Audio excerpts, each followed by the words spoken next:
Well, good evening, lovely ladies and gentlemen. I hope you had not gone to sleep yet, and I hope your phone didn't go ding and wake you up. Steve Collins, the second most powerful, passionate, purposeful coach and speaker in the world. Hope you guys are fired up and ready to rock and roll for bed. Microwave or crockpot, this is the reason why you're not reaching the goals that you set up for yourself. The reason that you're not reaching the goals you set up for yourself, one of the big reasons, is because you're doing it like a microwave instead of like a crock pot. And I get it. America is the ultimate microwave society. Everybody wants it now. Everybody wants to grind for a day and have magical results. Everybody wants to plant the seeds in the ground and have an immediate return. Everybody, and I get it. Just so that you understand that, I get it. Everybody wants the easy way out. Everybody wants the ability to break a principle and a law of nature called reaping and sowing, and they would like to plant a seed and gain a harvest overnight.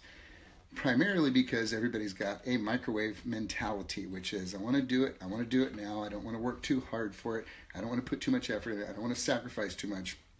I just want to have this fabulous intention and just have it show up. Everybody just wants stuff to show up without putting in the hard work. And the problem is, in this generation, and in many generations, people are not willing to suck at something for an extended period of time until they get good at something.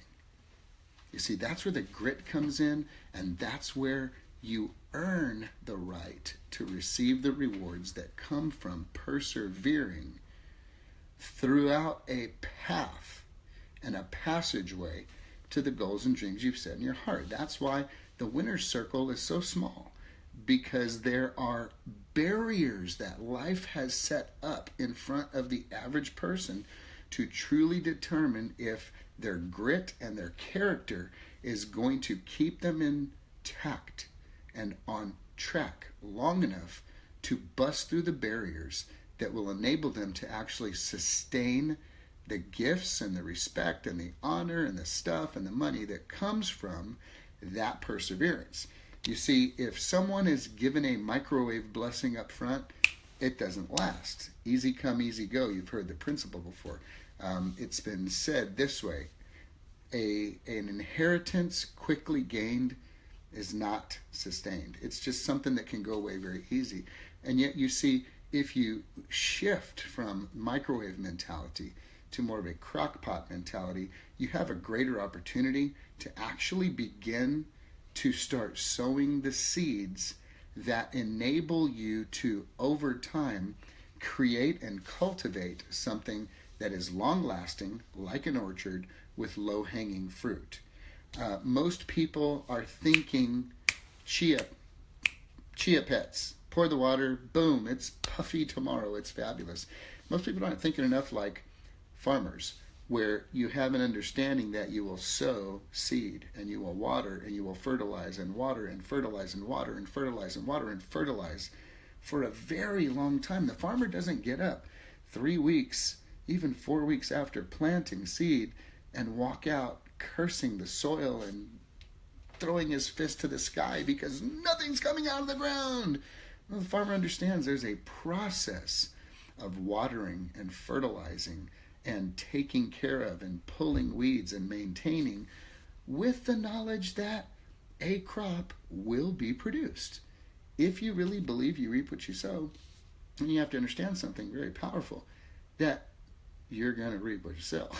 If you put in the time and the effort and the energy to break through the barriers that the average person would be held back by, you position yourself to walk into that arena of those individuals who have made a commitment to the crock pot, overtime, time on task, discipline that accompanies not only the attaining of one's goals, but the ability to maintain them once you're there. You see, because busting through those barriers changes who you are as a person. And as Zig Ziglar said originally, there's this process of becoming, be, do, have. Who do I have to be? Who do I have to become in order to do the things I must do on a consistent basis so that I can have the things that I believe are a possibility and are available to me It's about becoming. It's not the doing, doing, doing, doing. The becoming shows up as you continue to be willing to suck at something for a very long time before you get good at it. I'm going to leave this evening on one example because it's been a hot topic lately, and that's marriage. Marriage is a lot like, if you're in real estate, $100 million commercial transaction. This is not going to be an overnight deal. And there's a lot of due diligence. And there's a lot of activity and action and work that goes on for a very long period of time. And yet a real estate agent is able to mentally persevere through the most difficult of times because they know if they don't quit, there will be a payday. And it's going to be a real good one on a $100 million transaction. And it's the same with marriage, especially for a guy. A guy has to be willing to be really bad at this thing before he gets good at it, understanding that if he will invest the time and the effort and the energy into that relationship like a crock pot, not like a microwave. Well, I did the dishes one night and she didn't jump my bones. What's wrong with that? Dude, it's like not a one-time thing. There's a pattern over time of doing the things that you may not want to do, which, welcome to maturity, in order to achieve the results or become who you intend to become, that must be committed to. In a commercial transaction, people fight for years in order to get to the closing table and the finish line, and yet they're able to sustain that energy like a crock pot long term because they know there's an end reward in sight that will be significant. Guys, if guys are not willing to believe that something can be fantastic if they just invest the time, effort, and energy into it, then they're not going to put the effort in.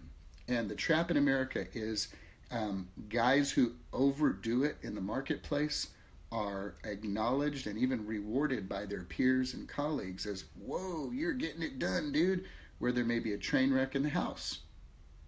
I don't consider that success.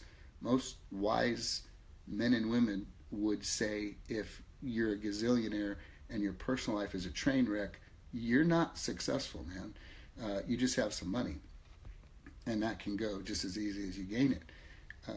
Being willing to be terrible at marriage until you get good at it is very hard because you go from being a rock star in the marketplace to feeling like a nincompoop at the house because we are motivated subconsciously to pursue pleasure and avoid pain. You will find yourself putting in way too many hours at work because you get pleasure in that. You come home, there's pain in that, so you avoid the pain and you stick in the pleasure zone. And the next thing you know, you come home and your closet's empty and your kids are gone. This is not a good thing, man. You've got to be willing to be bad at it before you get good at it, and understanding, like a long-term, multi-million-dollar commercial transaction, that there will be a payday if you do not give up, because it's a principle. It is a principle. And ladies, if you're married to a guy like that, I joke with folks, I say, we're a lot like, roof, like dogs a little bit. Right, Raggy? We're a little bit like that. We run on encouragement. If the bar is set ridiculously high and perfection is the goal, it's going to be real hard to keep a guy motivated.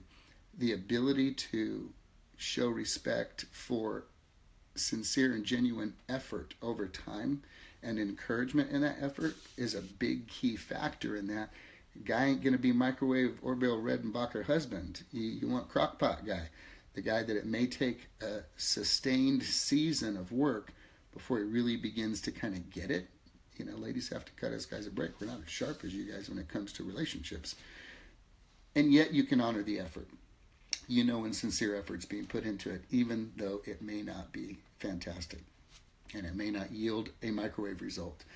You have to understand that all hard work leads to a profit, and there will be a payday if you invest. So, where are you spiritually? Where are you physically? Where are you mentally? Where are you financially? Where are you in your career? Are you microwave frustrated?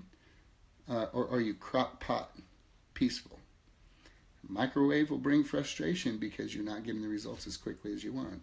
The crock pot may take a lot longer, but man, when it's done, it's juicy, man. It's good. It's the good stuff. Really good stuff. Full of flavor. Life becomes very flavorful because the talent that can take a man or woman somewhere quickly will be destroyed, and it will be brought down if the character hasn't been built to keep them there. Talent can take you there. Character will keep you there. Character comes from the becoming and the overcoming that it takes to break through those barriers of that mental breakdown, frustration, stress of being terrible at something before you get good at it. If you're not willing to be terrible at something for a long period of time before you get good at it, the chances of you standing in that winner circle in your life and truly enjoying the best that life has to offer you, the chances are very slim to none. So, are you microwave or are you crockpot? I hope you make the decision to let it simmer, let it soak, and time on task, trusting that there will be a great payday in the end. Have a great evening, guys.